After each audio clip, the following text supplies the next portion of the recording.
नमस्कार शेतकरी मित्रांनो, सर्वप्रथम सगळ्यांना जय शिवराय। महाराष्ट्रामध्ये पावसाला सुरुवात होणार आहे। खरं तर रात्री 18 जूनला सुद्धा महाराष्ट्रातल्या मराठवाडा विभागामध्ये प्रचंड असं स्वरूपामध्ये रात्री आभाळ आलंय, वाऱ्याचा जोरही प्रचंड वाढलाय, काही ठिकाणी हलक्या सरी सुद्धा बरसल्यात। 20ला आणि 21ला सुद्धा असंच होणार आहे। पण आजच्या 19 तारखेला सुद्धा मराठवाड्यामध्ये, विदर्भामध्ये आणि पश्चिम महाराष्ट्र खानदेशामध्ये सुद्धा अनेक भागांमध्ये संध्याकाळच्या वेळेला आभाळ खूप येणार आहे। याच्यामध्ये पाऊस विरळ आहे, म्हणजे थेंब तुटेल अशी कंडिशन आहे की सध्याच्या 2 दिवस पहिल्यांदा येणारा पाऊस हा अवमेळ करत असतो, म्हणजे 20ला आणि 21ला सुद्धा। 21ला सुद्धा पाणी महाराष्ट्रामध्ये चांगली धार स्वरूपामध्ये उतरणार आहे, पण सर्व दूरची व्याप्ती ही 20 आणि 21ला नसते आणि वातावरण दिवसा भटान वाटू लागेल। 22ची तारीख उजळली की संध्याकाळपर्यंत मराठवाड्यामध्ये, पश्चिम महाराष्ट्रामध्ये आणि खानदेशाच्या सुद्धा बहुतांश भागांमध्ये, बरोबरच विदर्भात सुद्धा चांगल्या पद्धतीनं हा सुरुवात अगदी मोठ्या व्याप्तीसह करणार आहे। आणि एकंदरीत तुम्ही आता पाहताय अनेक सोशल मीडियाच्या माध्यमातून दुष्काळाचं भयान वास्तव्य जेणेकरून तुम्हाला अटॅक केला अशा पद्धतीनं व्यक्त केले जाते। अशा प्रत्येक गोष्टीमध्ये आता पावसाची दिलासादायक बातमी येताना दिसते, हा फरक आहे। आणि एकंदरीत मान्सून महाराष्ट्रामध्ये अवघ्या काही तासातच त्याची एंट्री होणार आहे। मित्रांनो, खरं तर 16 आणि तारखेलाच मान्सूनची एंट्री झाली होती, पण महाराष्ट्राच्या पावसाला एक वेगळंच वळण दिलं गेलं होतं। कारण तसं आहे की प्रत्येक वेळेस पाऊस जोर धरायचा असला तर त्याला बंगालच्या उपसागरात किंवा इकडे अरबी समुद्रात तरी चांगलं मोठं लो प्रेशर पाहिजे आहे। आता तेच लो प्रेशर अरबी समुद्रात बनते आणि त्याची 2 दिवसामध्ये एंट्री सुरुवात होते। आता एक कालच्या व्हिडिओमध्ये तुम्हाला बाकीच्या सर्व जिल्हे वगैरे सांगितलेत, पण एक ह्या 2 दिवसामध्ये जर भटान वातावरण वाटलं तुम्हाला तर काळजी करू नका, ठीक आहे। आजच्या 19 तारखेला संध्याकाळपर्यंत अनेक भागांमध्ये वातावरण हे आभाळ आणि सक्रिय राहील। फक्त त्या ढगातनं पाणी पडण्यासाठी रात्रीच्या वेळेला गरमीची लेवल क्षमते कमी होते, त्यामुळे तिथे पाण्याच्या थेंबाची झाडी राहणार नाही। विरळ स्वरूपाचा का मात्र लातूर, सोलापूर, नांदेड, अकोल्यामध्ये काही ठिकाणी, जळगावमध्ये मोजक्या ठिकाणी सुरुवात तो आजही तुरळक ठिकाणी करणार आहे। पण एक्झॅक्टली काय सांगितलंय की 22 तारखेची संध्याकाळ पूर्ण होत्या, 23 तारखेला आपण भेटूयात। त्या दिवशी आपल्याला समजेल की पाऊस कसा काल पडलाय, म्हणजे 22ला पडलाय आणि 23ला। आणि विशेषतः ही माहिती तुम्ही इतरही शेतकऱ्यांपर्यंत पोहोचण्याचं काम करा। 2 वर्षापासून या चॅनलवरती काम करतोय, तर ह्या चॅनलचे 100K सबस्क्रायबर पूर्ण करण्याचे मी आज वैयक्तिक तुम्हाला बोलतो आहे, ते आपल्याला करायचे आहेत। हे बघा, एक महत्वाचा प्रश्न असा आहे की वारंवार तुम्ही विचारताय की हे 1-2 दिवसासाठी आहे का? नाही, तर हे 22 पासून व्याप्ती मोठी सुरुवात केली तर ती चक्क 3 जुलैपर्यंतही राहू शकते, म्हणजे जवळपास 10 दिवसापर्यंत पावसाचा रोज विभागानुसार आणि जिल्ह्यानुसार रोज त्याचा रपाटा चालूच राहणार आहे। एखादा दिवस त्यामध्ये गॅपही घेऊ शकतो, एकंदरीत 24-25ला किंवा 26ला गॅप घेऊ शकतो 1 दिवसासाठी काही भागांना, नाहीतर तो जो लागोपाठपणा आहे तो वारंवार चालत राहणार आहे। अशीच पद्धत ह्या महाराष्ट्राच्या येणाऱ्या पावसाची आहे। सगळ्यात महत्वाचा प्रश्न, मग आम्ही पेरणी करावी का? तर हा सल्ला ज्याचा त्याचा असावा, कारण की आता काय झालंय, शासकीय खात्याने सांगितलंय की आम्ही पेरणीचा सल्ला दिल्याशिवाय, सरकारने दिल्याशिवाय पेरणी करू नका, त्यामुळे तो अधिकार आम्हाला प्राप्त नाहीये।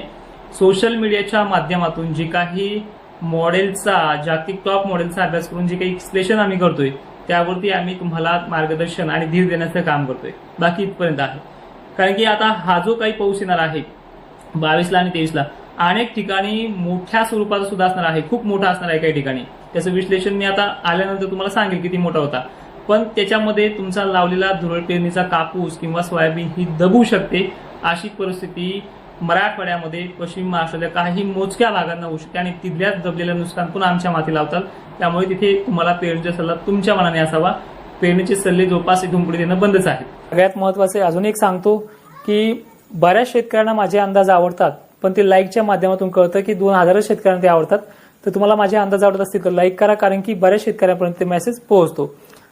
सगळ्यात महत्वाचं म्हणजे हे तुम्हाला सांगितलंय की जवळपास हे काही सुरू होणार आहे 2 दिवसामध्ये, हे जवळपास 3 ते 4 जुलैपर्यंतही चालू शकतं। त्याच्यामुळे हा 8 दिवसामध्ये उगवणशक्ती चांगली होऊ शकते आता थोडक्यामध्ये जाणून घेऊयात 22 पासून महाराष्ट्रामध्ये व्याप्ती मोठी कोणत्या जिल्ह्याला राहील.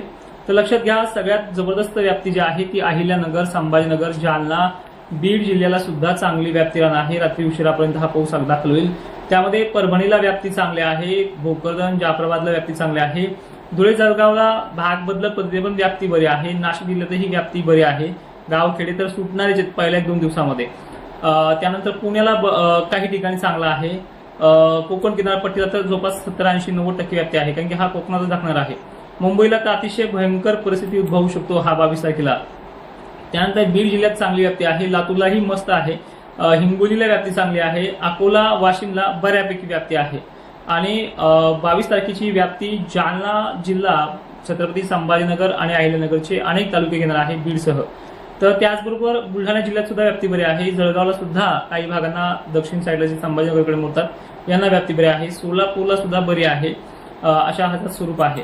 23 तारखेला जर बघितलं आपण तर धुळ्याचा, नंदुरबारचाही अनेक भाग तो कव्हर अप करणार आहे.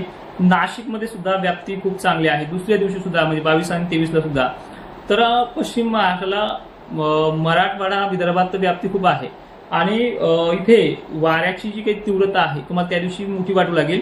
आणि सगळ्यात महत्वाचं, हा पाऊस दिवसापेक्षा संध्याकाळी मी तुम्हाला काल काय म्हटलंय की हे दिवसा तुम्हाला बेकार वाटेल पण संध्याकाळी चांगलं वाटेल. म्हणजे 20ला सुद्धा आभाळ संध्याकाळी आहे, आज 19ला पण आहे, 22ला पाऊस सुद्धा संध्याकाळी येणार आहे 4-5च्या नंतर, आणि तिथून पुढे केव्हा होईल, आणि 23ला सुद्धा संध्याकाळी, म्हणजे पहिले 25 पर्यंत संध्याकाळपर्यंत राहील. आणि तिथून पुढे 26-27ला 100% आणि 90%ची जी काही झडीसारखी व्याप्ती आहे झिमझिम पावसाची, ती 90%, 80% व्याप्ती एवढी मोठी असणार आहे.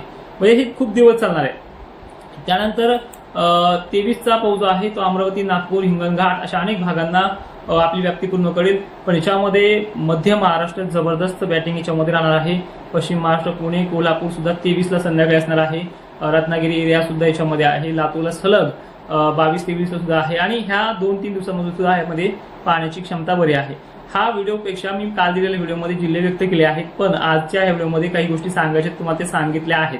आणि सगळ्यात महत्वाचं, मला पेरणीसाठी तारखा विचारू नका, कारण की आता काय झाले, मानसिकता पहिल्यासारखी राहिली नाहीये. लोक थोडं जरी कमी पडलं तरी नाराज होतात. त्यामुळे सरकारच्या निर्देशनात पेरणी करा. पण पाऊस मात्र जबरदस्त येणार आहे. सगळ्या सोशल मीडियावरती मॅप दाखवून वगैरे दाखवून तुम्हाला दाखवण्याचा प्रयत्न करतात. मागच्या वेळेस तुमचा धीर खचिला ना, आता तिथे धीर उपयोग काय आहे, अवघ्या काही दिवसातच तो पाऊस येणार आहे. आणि आल्याच्या नंतर सुद्धा काही गावखेडे राहिले तर त्यांना सुद्धा मार्गदर्शन आणि जबरदस्त त्यांना तारखा देत राहू. आणि जवळपास याच 4-5 दिवसामध्ये पेरणीचा पूर्ण काळ निघून चांगल्या पद्धतीने होणार आहे. गेल्या वर्षीच्या तुलनेत फक्त पेरण्या गेल्या वर्षी 15-16 झाल्या, काही ठिकाणी 27ला पण झाल्या गेल्या वर्षी सुद्धा. तर त्या पेरण्या त्याच टायमिंगमध्ये 5-6 दिवसाचा, काही ठिकाणी 8 दिवसाचा, काही ठिकाणी 7 दिवसाचा एवढाच फरक पडलेला आहे. आणि अवघ्या 2 दिवसात ते चित्र स्पष्ट होणार आहे. तर मित्रांनो, एक विनंती आहे, दिलेली माहिती पटत असेल तर अनेकांना शेअर करा. कधीच म्हणत नव्हतं, आता लाईक सुद्धा करत राहा. जबरदस्त असा रिस्पॉन्स तुमच्याकडनं मला मिळतोय. इंस्टाग्रामला तर लाखो मिलियनमध्ये व्ह्यूज तुम्ही देताय, त्याबद्दल तुमचे खूप खूप आभार. माहिती शेवटपर्यंत पाहणाऱ्या शेतकऱ्यांचे धन्यवाद. आणि ही माहिती सर्व शेतकऱ्यांना पाठवण्याचा प्रयत्न करा. जय शिवराय.